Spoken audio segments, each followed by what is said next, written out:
stitch for sail making or canvas work is just a whip stitch.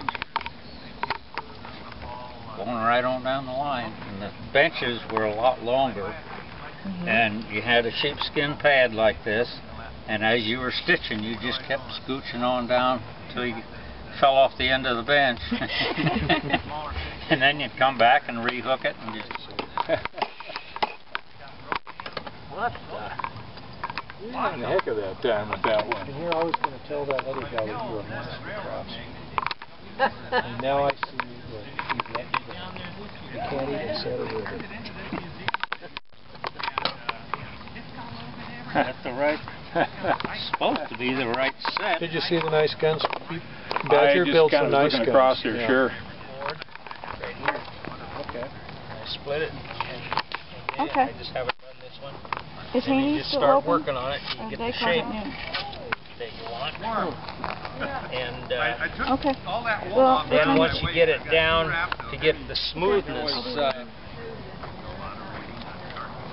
sorry. the Voyagers, there was two types of Voyagers. One, the Avant and the Gravaner were the bow and stern men, and they got paid extra money. Usually the bow man, a lot of times, was a guide also, because he'd probably worked that portion of the river before. He knew where the rapids were. He knew where you had to get out and line the canoes, where you could paddle for so many, and that he got paid extra. In David Thompson's journals, he would mention hunters by name. Sometimes he would mention guides by name. I haven't come across any place, which that doesn't mean it hasn't, but I don't recall him ever mentioning a voyager by middleman.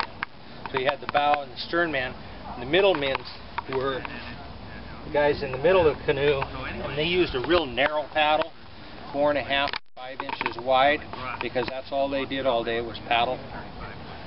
The bow and sternmen would have something similar to our paddles today, but they just use them for steering. They'd have a north canoe would have up to 2,000 pounds of goods, and if you're going to hit a rock or a stump or something, these guys could turn that thing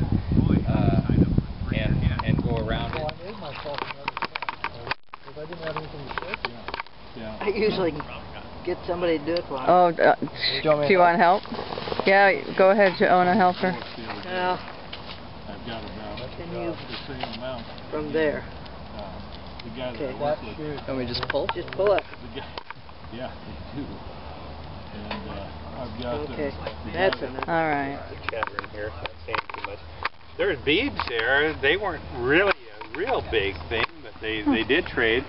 Lewis and Clark found that the blue beads on this, like on this other side, they're not a dark blue, but the lighter blue.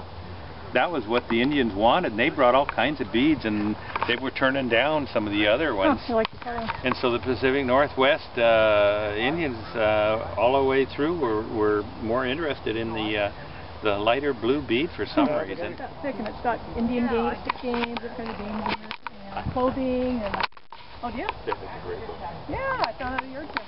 And I got another one a long time ago. It's a little paper bat. Somebody grabbed a hold of it.